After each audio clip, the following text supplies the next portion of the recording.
Have you ever wondered how you can improve the company that you work for as a tech pro? Hey, I'm Lois Roth. I'm a internationally recognized cloud expert and founder of the Upgrade Yourself for coaching. And today I'm going to talk with you how you can improve the company that you work for, or maybe if even as a tech professional, sometimes you wonder that you are there just to press the buttons and try to resolve problems and chasing up solutions for issues that people share with you. But today I would like to share with you some hints that can really help you to progress further your career.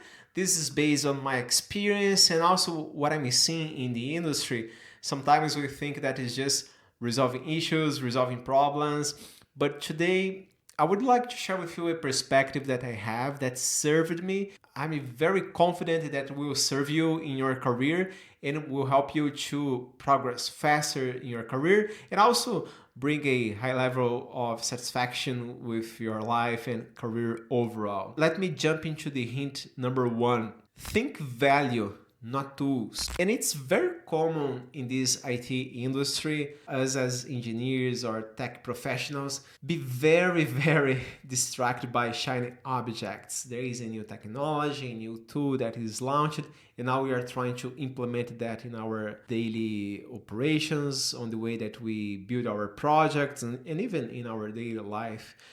But it's very important that first we think in the value, what that is really bringing to the business, framing from a perspective of what is the problem that we are trying to resolve here, and not just jumping straight into the tool. We can get really excited with all the hype and all the news that we see in the industry with new technologies that were launched, new tools.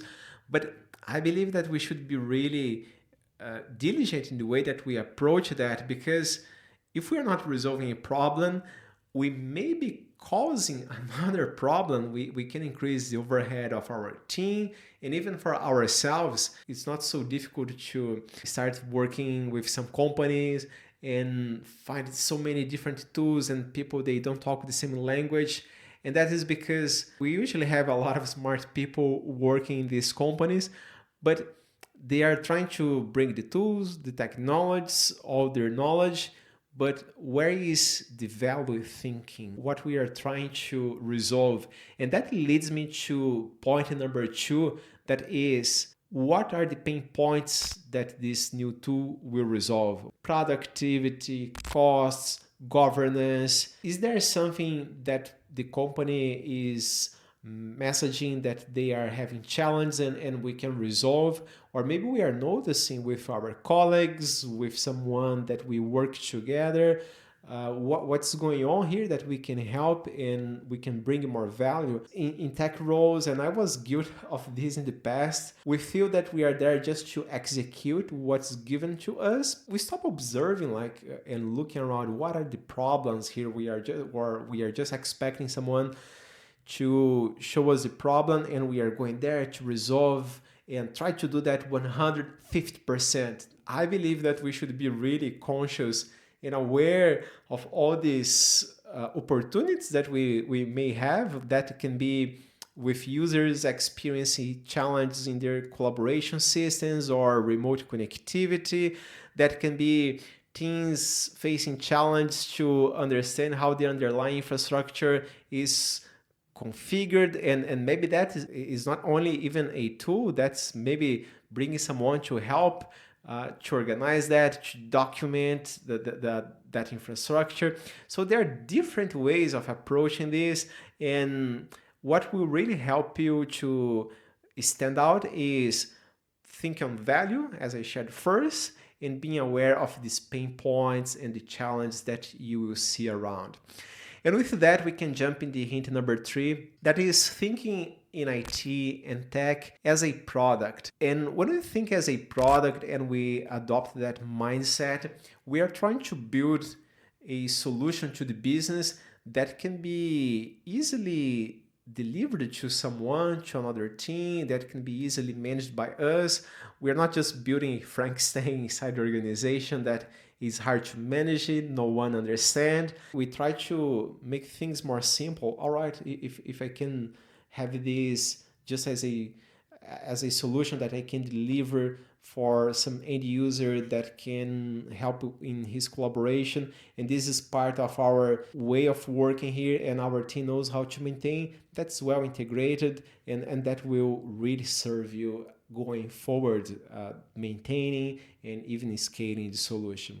And the hint number 4 that I would like to share with you, when trying to bring new technology to the company, you may be really aware of the opportunities, of the challenge that the company is facing and how you can help them. But it's really common sometimes when you try to present to a peer, to a manager or director, it's really common to have objections there. And for those objections, usually sometimes, I shouldn't say sometimes, for those objections, you should try to prepare in advance for a few of them. That doesn't mean that you will be prepared for all the answers under the sun, but at least main questions around costs, learning curve, time to implement, you should be prepared. And case studies like, is this working in another organization? What we are trying to implement here? That makes much more easier for you to justify why you are looking for that change,